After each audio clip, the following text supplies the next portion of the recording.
Hi everyone, Stjepan here. I'm happy to say that today I'm starting the series on my favorite opening, the Semi-Slav. The wait is finally over, for me that is, because I really like covering the openings which I enjoy most, and the Semi-Slav, even though some of you may think that the Caro-Kann is my favorite, the Semi-Slav is by far my favorite opening, and I really enjoy playing it. I have 3 years of experience in it and I've been scoring extremely well with it. Okay, first an introduction to the Semi-Slav. The Semi-Slav is a defense to d4. First of all, let's mention that. So the queen's pawn opening, and black tries to enter the Semi-Slav with the move d5. So the Semi-Slav in its essence is a classical opening which fights for the center symmetrically and doesn't allow white any central control, which, for example, the King's Indian or the Grunfeld allow.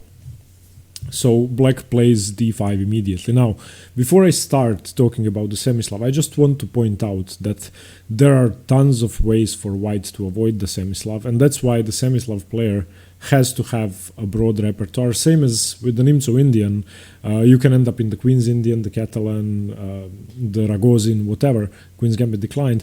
With the Semi-Slav, you can also end up in the Slav, you can end up in the London system, you can end up in the Tore, you could end up in some lines of the Lipinski attack, the Trumpovsky attack.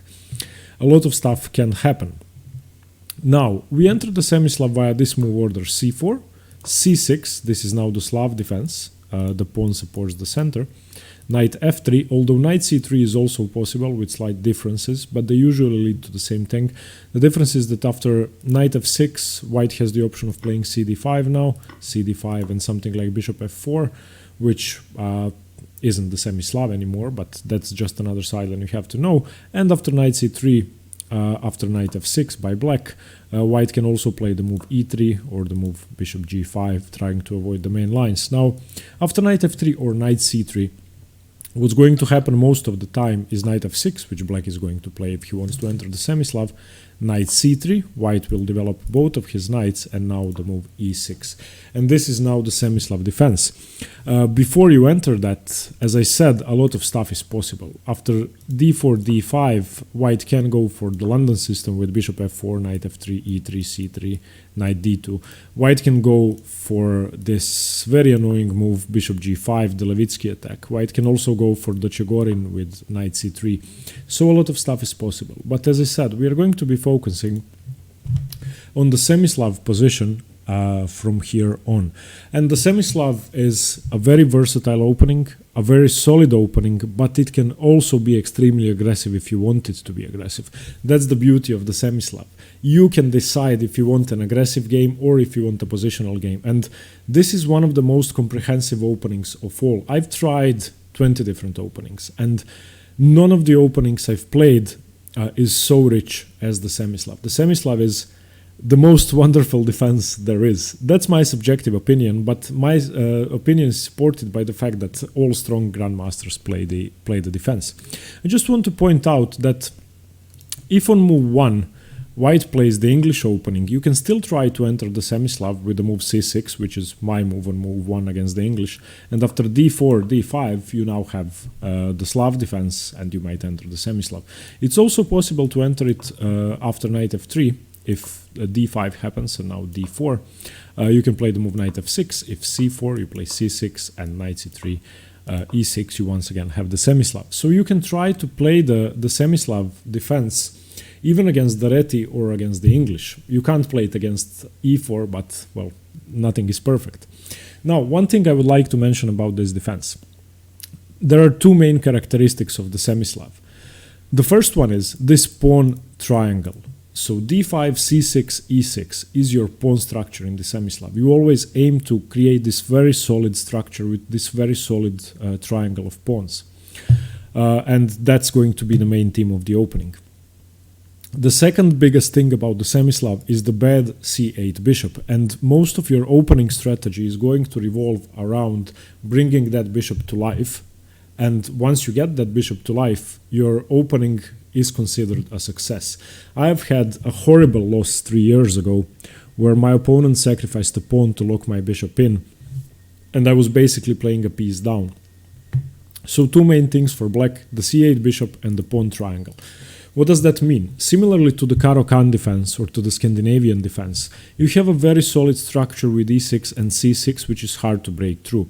Most often, the d pawn is going to be gone, and white is going to be aiming to push through with d4 and e4, with d5 and e4, e5, trying to gain space in the center, and your central structure helps prevent that. So your structure is very solid and very hard to break through. That's one huge upside. Okay, now let's talk about the third most important thing about the Semi-Slav. The c4 d5 tension. This is extremely important, and your decision to take this pawn or not take it is going to decide on the nature of the position. As we are going to see, in many variations, it's possible to take that pawn and to keep that pawn, but in exchange for that, white is going to have a very aggressive position. So, the Semi-Slav is flexible. It's easy to learn because there is a lot of theory, but black is able to steer the theory in the direction he wants to take it, and black is able to decide on the nature of the position. That's what makes it great. Now, we are going to be looking at two main moves for white here. The two main moves, which you are going to see in 99% of the games, are e3 and bishop g5. Now, e3 leads to positional games. Bishop g5 leads to chaos if white wants it to be chaos and if black wants it to be chaos. So the main difference is that e3 is mainly a positional move, which is going to lead to strategic and positional battles, and bishop g5 will often lead to the sharpest positions in all of chess. Now let's look at one more move which I have never faced in a tournament game, but it's possible, and my friend Yozarov plays this. And that move is d takes c4, where white avoids tons of theory and enters a very simple position which is easy to learn for white and no trouble there. Now, after c takes d5, you take with the e-pawn, and now you have a position in which white has exchanged his c4 weakness, or his c4 pawn, which could be captured, and is looking forward to an easy game with a minority attack, something like rook b1, a3, b4, b5, trying to weaken the c6 square, and the position is, well, this is fairly thematic, bishop d3, bishop takes, queen takes, and now you play on. You don't have your normal Semi-Slav plans, and white has a clear plan of a minority attack, but it's definitely playable and it's a fine position for black. This move, as I said, you are not going to see very often. You might not ever see it, but if you do see it, just know that white is going to play for a minority attack and that you need to defend against that. Now, this is going to be just the introductory video. I'm going to go over 5 main branchings in the Semi-Slav in detail in separate video. 2 of these are going to be mental completely, and 3 are going to be positional. Now, the 3 positional ones start after the move e3. The move e3 might seem strange to you because you are blocking in your light squared, your dark squared bishop. But this move makes a lot of sense because white wants to reinforce the center and then play d4, e4 when this exchange has occurred on the board. Now, black's one and only move is knight b to d7, and now we have a division in what white wants to do. The move bishop d3 is the main move, and it leads to a lot of theory, to Meran variations. I would like to recommend the book Meran and Anti-Meran by Alexei Drev. I've read that book 20 times, and that book has helped me understand the Semi-Slav immensely. If you're looking for a book on the Semi-Slav, Alexei Drev, Meran, and Anti-Meran. And then later on, when we look at the Moscow variations, Alexei Drev, Moscow, and Anti-Moscow, you don't need any other books but those 2. Alexei Drev has been playing the Semi-Slav for 20 years, and he explains it in great detail, and it's really easy to understand. Now, as I said, the move bishop d3, which we are going to look at in a second, leads to Meran positions, which are what the Semi-Slav is really about. Bishop d3 is the main line, bishop d3 is Semi-Slav proper. Now, white can also opt for the move bishop e2, and I'm going to explain the difference when we look at the move bishop d3. And white can also play the move queen c2, which is the so-called anti-Meran. And the queen c2 move avoids a lot of theory and tries to play a simpler position for white than after bishop d3. Now, Bishop d3 is a very thematic move because black can take the c4 pawn with tempo. If the bishop is still on f1 and black, instead of knight b to d7, takes on c4 immediately, then the bishop from f1 will have developed in one tempo. And if we look at this position after e3, knight b d7, bishop d3, now when you take on c4, the bishop spent one move to develop here and then spent another move to take on c4. That's the main difference with the move bishop e2 instead of bishop d3. After the move bishop e2, if you take on c4, the bishop doesn't have to capture because it's not under attack. White can here continue with the move e4, expanding in the center and choosing a much more useful setup. I'm not saying that this has to be played, I'm just giving you the reason or pointing out the difference between bishop d3 and bishop e2. Furthermore, the move queen c2 avoids that altogether, so it doesn't move the bishop at all. So if you take on c4 now, the bishop is developing with one tempo, and this is considered to be a mistake for black. You don't take on c4 when the queen has been developed to c2. So the anti-Meran positions with queen c2 avoid this exchange on c4 early on, and usually you're going to see a lot of tension on this d5 c4 capture because players are from this position trying to outsmart on each other. So black is going to continue with the move bishop d6. White can continue in several different ways. b3 is one of them, avoiding all the capturing stuff, b3. And now once again, black cannot take. Black is going to castle or do something else. But as you can see, white doesn't want to develop this bishop until black takes, and that's this tension. If white develops the bishop, that means that he sort of gave up in the fight, and now this capture, well, after b3 it doesn't, but once the bishop moves, capture on c4 is more useful for black because white is wasting two tempi. And in the bishop d3 main line, when we do have this exchange, now the c8 bishop comes into play, and the c8 bishop is your crucial piece, and the Meran positions, which are 70% of Semi-Slavs, revolve around liberating this bishop. And the reason you took on c4 is because the bishop was on d3, and now you can gain another tempo on the bishop with the move b5. And your liberation move is the move c5. If you can get c5 in, then your bishop comes to b7 and becomes an absolute monster. Now, there are three moves we are going to look at, completely different. We will cover each in detail. One of them is bishop d3, one of them is bishop e2, and the last one is bishop b3. All three are completely different. All three lead to completely different types of positions and mean different things. We are just going to look at bishop d3 now for a second to show you black's plan in the Semi-Slav. Now, there are two moves here, either bishop b7 or a6. Both moves have c5 in mind. a6 is the old way to play. I prefer a6. And now, after a6, it's clear what black is doing. Black's next move is going to be c5. No matter what white does, black is going to play c5, and after that, he's going to liberate his bishop. That's why, and I have talked to Nigel about this position during one of our Skype calls. There is a common mistake players with white play here, and that's the move castles. After castles c5, black is perfectly fine. He's not winning or much better, but white has wasted a crucial tempo, and now after c5, black is fine. Bishop b7, bishop e7, castles, and black has two monster bishops, no problem in the position. That is why after the move a6, white needs to play energetically. c5 is a major thing in this position. Once c5 happens, black is okay, and that's why white has this very annoying e4. White is playing in the center while black is trying to liberate his flank. Black plays c5, and here is the main branching of the Meran positions. Here we are going to spend the most time on. These are the two crucial moves.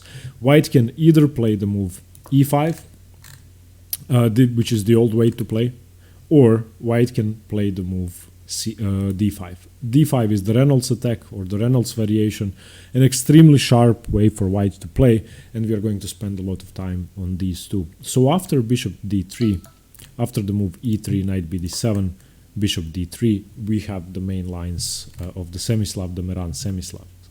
Now after e6, if white doesn't want to play positionally, if white doesn't want to have a thematic battle in the meran semi-Slav or doesn't want to go for the anti-meran, then the weapon of choice should be the move bishop g5. And here you have some of the sharpest positions in all of chess. One variation that has to be looked at first is the move d takes c4, the so-called botvinnik semi-Slav, named after Mikhail Botvinnik, one of the greatest Soviet players of all time, who by some chance, even though he was a really calm and calculative person and well prepared, he managed to create one of the most insane variations in all of chess. Now e4, so black took this pawn, he's trying to punish white for giving the pawn up, b5 defending the pawn, and now we have the move e5, seemingly losing a piece for black, but h6 saves the day, the bishop is under attack, bishop h4, g5, and now white's main option here is knight takes, pawn takes, bishop takes, so that the knight can be captured later on. Here something like knight d7, and we are going to discuss the botvinnik semi-Slav in great detail. As you can see, the variation started with black being a pawn up, with the pawn on c4, but for the moment white now has 7 pawns, black has 6. That means that black is actually a pawn down after being a pawn up, so a very sharp position. The botvinnik semi-Slav is d takes immediately. There is a better move, in my opinion, leading to simpler positions, although not much simpler, and that's the move h6. h6 is, after h6, the second most important positions of the semi-Slav arise, the Moscow and the anti-Moscow. Once again, if you are looking for a book on the semi-Slav, Alexei Drev, Moscow, anti-Moscow, this position covered on more than 200 pages, wonderfully illustrated. Okay, now black has two moves. The Moscow is taking on f6. This move gives up the bishop pair, but provokes the queen outside into the open, and black is going to have to waste the tempo, most commonly bringing the queen back. These positions are not sharp. These positions are positional, and white is playing against the queen, which is outside. Black is playing with his bishop pair and trying to liberate his c8 bishop. But after h6, bishop h4 is even crazier than the botvinnik semi-Slav and much better for black. Now the move bishop h4 allows black to take on c4, and once again we have e4 similar to the botvinnik semi-Slav, but the difference is that black now doesn't have to play the move b5 immediately. Because h6 has been interposed, black now plays the move g5, and after the bishop retreats, b5. And now the variations no longer work, which worked in the botvinnik semi-Slav. If you look at this position after g5, if white now sacrifices his knight, that is just a piece sacrifice, because now bishop e7 can be played, and if e5, just knight d5, and black is up a piece.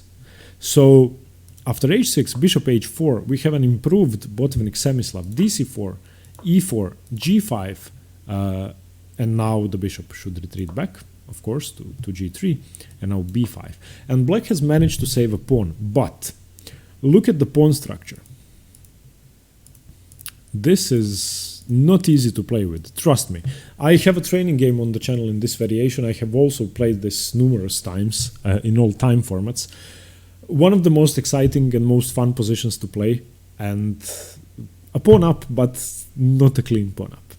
Okay, so that's what we are going to be focusing on. We are going to be doing 5 videos. One video is going to be on the meran, then anti-meran, Moscow, then anti-Moscow, and then finally the botvinnik semi-Slav. We are going to have a lot of fun with the semi-Slav. I'm really excited because that's my favorite opening. I can share a lot of my own experiences. I can give you a lot of insights from things I've read and my own analysis. I've looked at more than 200 games in detail in the semi-Slav, analyzed more than 200 grandmaster games, and if I know one opening, I would say that's the semi-Slav. And I do hope that the series helps. I do hope that I managed to turn some of you to the semi-Slav side, the best defense to d4. And yeah, I hope you enjoyed the rest of the series. Thank you very much for watching, and stay tuned for more chess. Bye bye.